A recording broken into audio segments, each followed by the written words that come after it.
पूरे प्रकरण में कहीं न कहीं अपेक्षा व्यास जो सीईओ के पोस्ट पर पदस्थ थी, उनका भी कहीं न कहीं हाथ रहा है। तो कुल मिलाकर बैंक में 100 करोड़ रुपए का घोटाला भ्रष्टाचार हुआ है, जिसकी अब निष्पक्ष जांच किन किन चीजों में घोटाला हुआ है, किन किन चीजों को लेकर के भ्रष्टाचार किया गया है, सुतली है और काफी सारी चीजें। सबसे प्रमुख कांड तो रहा तो तालपत्री घोटाला का। पूरा हाथ सीईओ मैडम का है, वो अपने हाथ से ही चलाया। हो सकता है हम 100 करोड़ बोल रहे हैं, 90 करोड़ हो सकता है, या हो सकता है 150 करोड़ भी हो जाए। कहीं न कहीं उनका कहना है कि घोटाला तो हुआ है कि पूर्ववर्ती सरकार के राज में अधिकारियों को, कर्मचारियों पर दबाव बना करके उनसे काम करवाया जाता था। काम से कोई इनकार करता था तो उन्हें उनके पद से हटा करके किसी छोटे पद में स्थानांतरित कर दिया जाता था। दुर्ग के केंद्रीय सहकारी बैंक में लगभग 100 करोड़ रुपए का घोटाला होने की बात कही जा रही थी, लेकिन कहीं न कहीं ये मामला दब कर रह गया। शिकायतकर्ताओं ने शिकायत लगाई, चूंकि जिस समय ये भ्रष्टाचार बैंक में हुआ उस वक्त कांग्रेस की सरकार थी और कांग्रेस की सरकार होने के बाद से कहीं न कहीं जो है इन बातों को दबा लिया गया। लेकिन ऐसा सुनने को मिलता है कि भ्रष्टाचार या चोरी जो भी अगर है वो कभी छुपती नहीं, कहीं न कहीं से वो उजागर हो ही जाती है। इसके बाद आज हमारे साथ कुछ लोग ऐसे मौजूद हैं जो भ्रष्टाचार को लेकर के काफी परेशान है, काफी सारी जानकारियां उनके पास में है, जो बैंक केंद्रीय सहकारी बैंक में संलिप्त जो अधिकारी है उनके खिलाफ में है। आपको बताना चाहेंगे भ्रष्टाचार जिस वक्त हुआ उस समय बैंक की सीईओ अपेक्षा व्यास मैडम थी, कहीं न कहीं मामला उनसे भी जुड़ा नजर आ रहा है। किस तरीके का मामला है, क्या है पूरा मामला, आइए यहाँ पर हम जानते हैं। हमारे साथ मौजूद है योगेंद्र दिल्लीवार जी और लेखु साहू जी, जो कि काफी सारी बातों को लेकर के आज हमारे पास मौजूद हुए हैं। आइए हम इनसे जानते हैं कि आखिर केंद्रीय सहकारी बैंक में किस तरीके का घोटाला हुआ था और अब किस तरीके की कार्यवाही ये चाहते हैं। यहाँ पर मैं आपको एक बात और बताना चाहूंगी कि पिछले दिनों हमने केंद्रीय सहकारी बैंक से जुड़े कुछ खुलासे, मामलों को लेकर के कुछ खुलासे किए थे, लेकिन आज उसी कड़ी में दोबारा हमारे साथ लेखु साहू जी जुड़ रहे हैं, देवेंद्र दिल्लीवार जी जुड़ रहे हैं, जो काफी सारी बातों को लेकर के आज यहाँ पर एक बार फिर मौजूद हुए हैं। आइए उनसे जानते हैं क्या है पूरा मामला। भ्रष्टाचार होने की बात आप लोग कर रहे थे केंद्रीय सहकारी बैंक में, किस तरीके का भ्रष्टाचार और अब किस तरीके की मांग आप? हम लोग चाहते हैं कि जांच अच्छे से हो। हमने सहकारिता विभाग, सहकारिता मंत्रालय, सहकारिता सचिव सभी को आवेदन तो दे चुके हैं, लेकिन अभी तक तो हमारे पास कोई लेटर नहीं आया।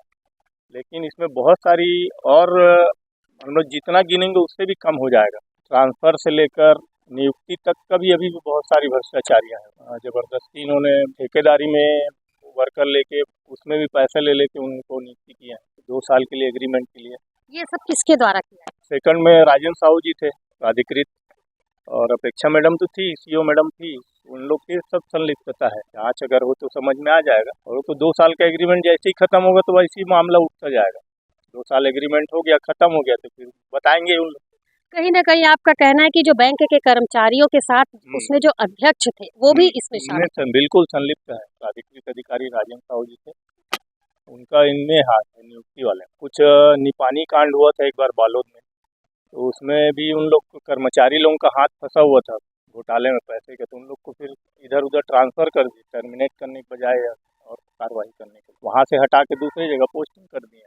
सर मैं ये जानना चाहूँगी, जब ये बैंक में इस तरीके का भ्रष्टाचार हुआ, इस तरीके की घोटाला होने की बातें हो रही थी, आपको कैसे इस बात? हम लोग भी सहकारिता जुड़े हैं मैडम जी, हमारा कोई ना कोई वहाँ संबंध तो है ही। बैठ जाते हैं, उसी में हल्ला हो जाता है तो फिर अंदर घुस जाते हैं, और कोई बात नहीं है। 15 साल से तो ऐसी सहकारिता जुड़े हुए हैं, तो सभी कर्मचारी पूरे तीनों जिला के जानते हैं हम लोग। हमारे आदरणीय प्रिंसिपल चंदन जी के साथ तो घूमते ही रहते हैं। जी सर, आप बताएंगे किस तरीके का भ्रष्टाचार बैंक में हुआ है? यहाँ पर 100 करोड़ रुपए के लेन देन की बात सामने आ रही है। मेरा नाम लेखुदास साहू है, सेवा सहकारी समिति विशामा का पूर्व अध्यक्ष हूँ। मैं भी लगातार 15 साल तक के संचालक रहा हूँ। जैसे कि अभी चर्चा में है, कांग्रेस सरकार थी जब सीईओ मैडम अपेक्षा व्यास के द्वारा काफ़ी सारा भ्रष्टाचार हुआ है, तो हम लोगों ने जांच के लिए, मैंने खुद लिखा है सहकारिता विभाग, जांच हो रहा है करके पता चला, लेकिन संतोषजनक नहीं लगता, क्योंकि मेरे को खुद डीआर ऑफिस में बुलाया गया था पत्र भेजकर। पत्र जो भेजे हैं उसी में गलत नाम से मेरे को भेजे हैं पत्र में। जिस दिन तारीख दिया था मेरे को बुलाए थे, उसके बाद मेरे को मिला, उसके बाद भी मैं अपनी जिम्मेदारी समझ के डीआर ऑफिस में पहुंचा था। न तो मेरे से पूछा गया, केवल बैठा के 4-5 घंटे बिठा के रखा गया। पता चला साहब कोई शादी में गए हैं करके। जब मैंने कहा कि मेरा नाम, गलत नाम से आप लोग लेटर भेजे हो मेरे को, बाद में मिला करके, मेरा सही नाम बताया, मैं लेखुदास साहू लिखता हूँ।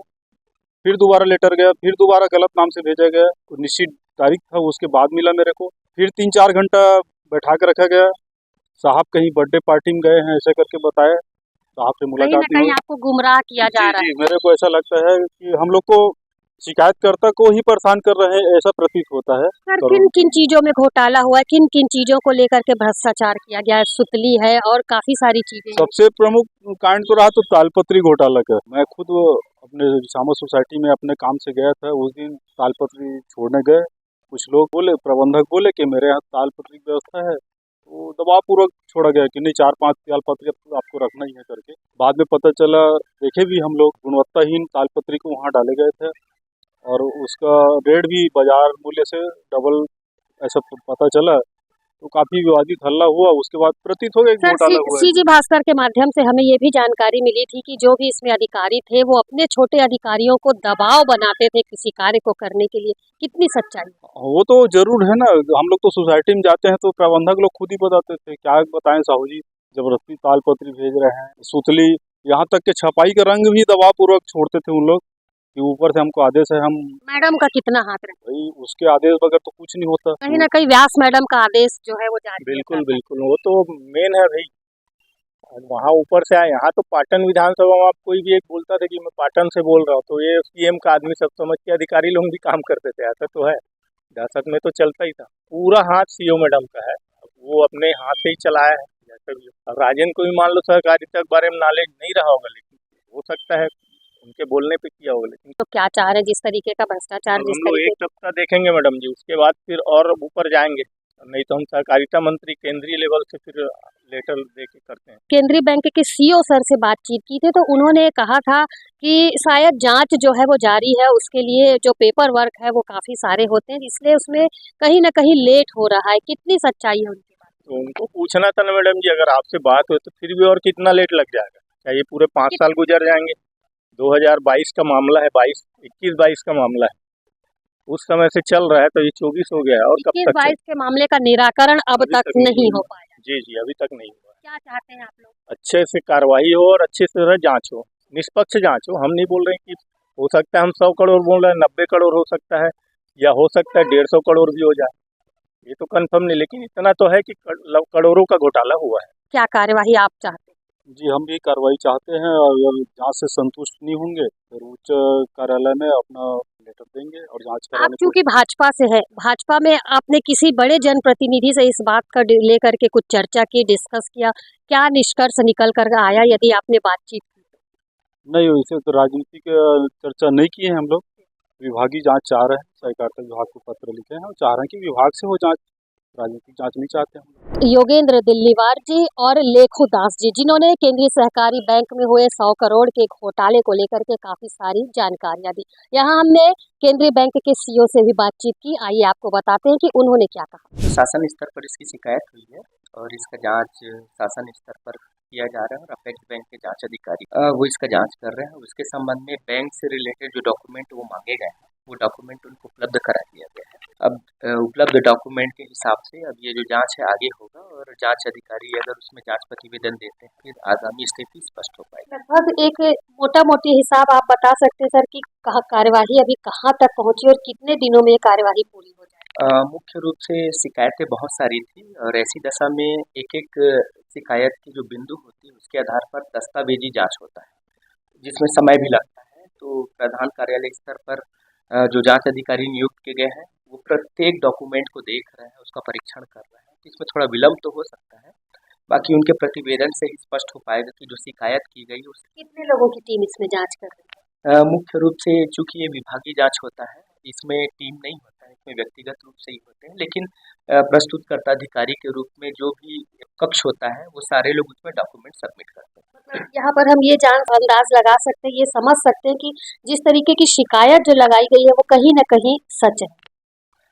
जांच के बाद ही स्पष्ट हो सकता है, क्योंकि शिकायतें होती हैं जब तक परीक्षण ना हो तब तक वो शिकायतें ही रहती हैं। जांच के बाद ही क्लियर हो पाएगा कि वो शिकायत वो सही है या गलत। योगेंद्र दिल्लीवार और लेखू दास जी ने जिस तरीके की बातें केंद्रीय सहकारी बैंक में हुए घोटाले को लेकर के दी, कहीं न कहीं उनका कहना है कि घोटाला तो हुआ है, पूर्ववर्ती सरकार के राज में जिस तरीके की बातें उन्होंने बताई कि पूर्ववर्ती सरकार के राज में अधिकारियों को, कर्मचारियों पर दबाव बना करके उनसे काम करवाया जाता था। नहीं करने पर यदि काम से कोई इनकार करता था तो उन्हें उनके पद से हटा करके किसी छोटे पद में स्थानांतरित कर दिया जाता था। कहीं न कहीं ये कार्यवाही जो थी, यहाँ पर मौजूद दिल्लीवार जी थे और दास जी थे, उन्होंने कहा ये कार्यवाही पूर्णतः गलत थी।